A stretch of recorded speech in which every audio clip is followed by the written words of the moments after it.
steps toward a long-held dream. Christ above me. I leap out in faith and I hope to find wings. Christ beneath me.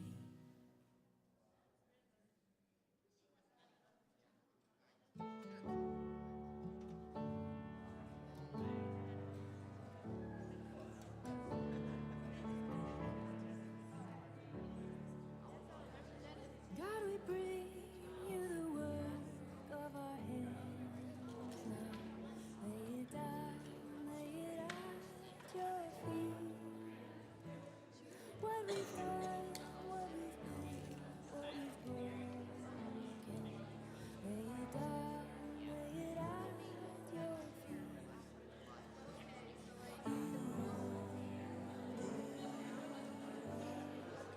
Jesus,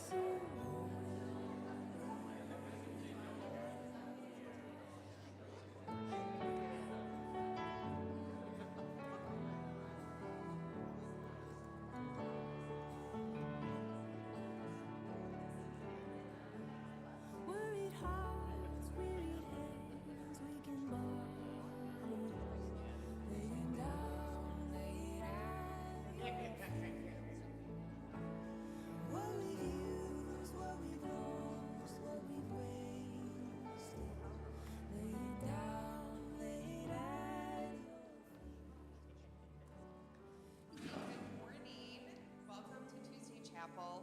My name is Annie, and I'm the director of the Service Learning Center. And we're so excited to have you guys here and to share a little bit about who we are, what we do, and how it impacts our faith as people here at Calvin. And so, a little bit more about the Service Learning Center. We seek to equip Calvin students, faculty, and staff to learn reflectively, serve lovingly, and engage wholeheartedly as we seek to care about the welfare of the city. We do this through student engagement, through serving in our local and global community. And I was reflecting on my time. I was connected to the Service Learning Center when I was a student here many moons ago, and I did student-based service learning. So I just wanted to serve in the community, learn a little bit more about Grand Rapids, and so for 4 years I was a host mentor, tutoring students after school with reading and their math, and it was a transformative experience for me getting into the classroom and just learning more about who I was, but also about Grand Rapids and the children in our community. At the time I was an ed major. I switched to social work, but it really impacted also my educational experience here at Calvin. Today, we get to hear from 2 Calvin alum who were a part of the Service Learning Center and served during their time here, and learn more about their work post-graduation and how it was impacted and all that. So I'm going to hand it over to Naomi, and then we'll hear from them in a little bit. Hi, I'm Naomi, one of the academic coordinators, and I'm going to lead us through call and response from Isaiah. Is not this the kind of fasting I have chosen, to loose the chains of injustice and untie the cords of the yoke, to set the oppressed free and break every yoke? Is it not to share your food with the hungry and to provide the poor wanderer with shelter? When you see the naked, to clothe them and not turn away from your own flesh and blood? Then your light will break forth like the dawn, and your healing will quickly appear, and your righteousness will go before you. The glory of the Lord. Then you will call, the Lord will answer. You will cry for help, and he will say, "Here I am." If you do away with the yoke of oppression, with the pointing finger and malicious talk, and if you spend yourselves in behalf of the hungry and satisfy the needs of the oppressed, then your light will rise in the darkness, and your night will become like the noonday. The Lord will guide you always. He will satisfy your needs in the sun-scorched land and strengthen your frame. You will be like a well-watered garden, like a spring whose waters never fail. Your people will Rebuild the ancient ruins and will raise up the age-old foundations. You will be called repairer of broken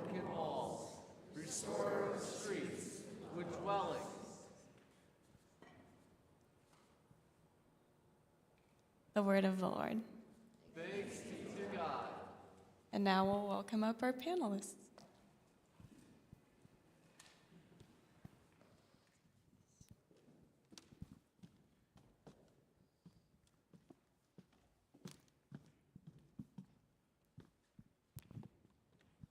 Well, thank you guys so much for being here. If you want to start off by introducing yourself, you can tell us your name, a little bit about where you're from, and what you've done post-graduation. Hi there, I'm Nikita Miner. I am a social worker, and since I've been at Calvin, sorry, can you go first? I forgot the question. Sure. Ryan Walkus. I graduated from Calvin in 2002 with a civil engineering degree. My path since then has been a little bit non-linear. I went on to get my professional engineering degree, or my professional engineering license, practiced in the civil engineering field for about 8 years. In 2005, in the midst of that career, I was part of the launch of an intentional Christian community, moved into the inner city of Grand Rapids in one of the most under-resourced, most disinvested communities in Grand Rapids at that time, part of a Christian community, which took me down a path where in 2009 I launched what's called Bridge Street Ministries. We are an urban Christian community development organization with an emphasis on youth development. Okay, now I could go. Thank you, Ryan. Sorry. So I'm Nikita. I'm from rural Ypsilanti, Michigan, by way of Southern Illinois, Carbondale on my mother's side, and Yazoo City on my father's side. I'm currently the wellness program manager at a nonprofit called A Glimpse of Africa, under the leadership of the brilliant Frida Kanini. And since I've been at Calvin, I've worked for several nonprofits. I've also worked for the Grand Rapids Housing Commission, working with folks who are on Section 8 and in low-income public housing.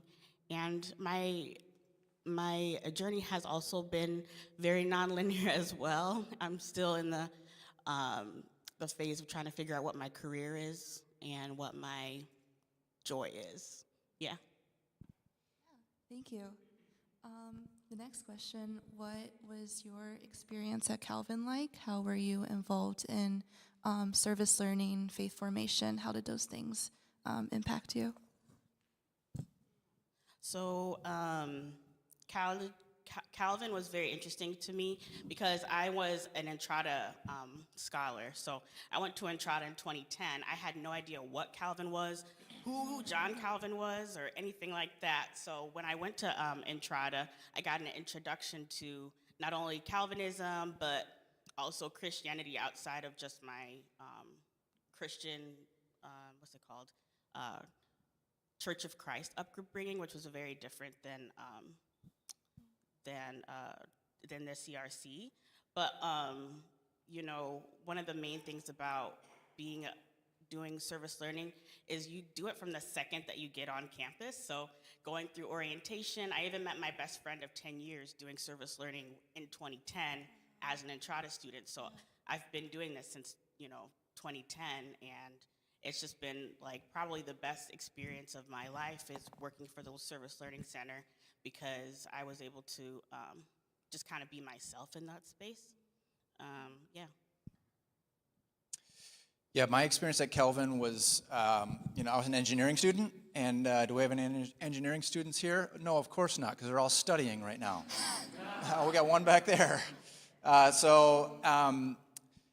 an interesting story, which, limited time, I don't have time to unpack it all, but the Lord is doing some very dramatic things in my life, coming out of a couple of years of pretty godless living, pretty selfish, godless living. And so I found myself at Calvin College, and I came here to get an engineering degree. That's why I came to Calvin. But, it's, I think, interesting reflecting back on that. My freshman year, the first thing we do is service learning opportunities. And then being in an environment surrounded by a community of faith, even though I spent 8 to 10 hours a day studying and homework and all of that, still being surrounded by a community of faith with an external focus. When I reflect on that, that definitely impacted the way I my outlook on life and the path that the Lord put me on since then. Awesome. How have you continued to engage? You already touched on this a little bit, but in the Grand Rapids community through service since your time at Calvin. Yeah. Yes, I've only worked for mission-driven organizations and local organizations. So actually, when I was in the Service Learning Center, my whole thing was like, how do I make money but be happy when I leave this place? Because right now I'm working at the Service Learning Center. I'm making, I'm working part-time, but I want to be able to do this and still feel happy, when I leave Calvin. I don't want to just leave Calvin and I think go to the drudgery, maybe of, an organization that doesn't really care about everything that I care about. And pretty much I worked at the Schuler Books and Music because it was local. I worked at the Housing Commission because it was local and because I was serving other folks. I've worked at several other nonprofits in different spaces, and anything that I do is mission-driven. And even now, I'm thinking of starting a company or an organization myself that is mission-driven because I just want to continue to serve Grand Rapids in the way that I think that this community needs to be served. And I started here. That's a good answer. Thank you. Thanks for your service. Thanks for your service. Thanks. Yeah, it's an interesting question. Now my life is, I direct an urban youth nonprofit, and so my life is, service. So at this point in my life, the interesting part of that is where's my heart at? Because I lead a Christ-centered nonprofit, and so it's easy to just put on a Christian front, wear a Christian label, and yet I want to make sure my heart is right before the Lord.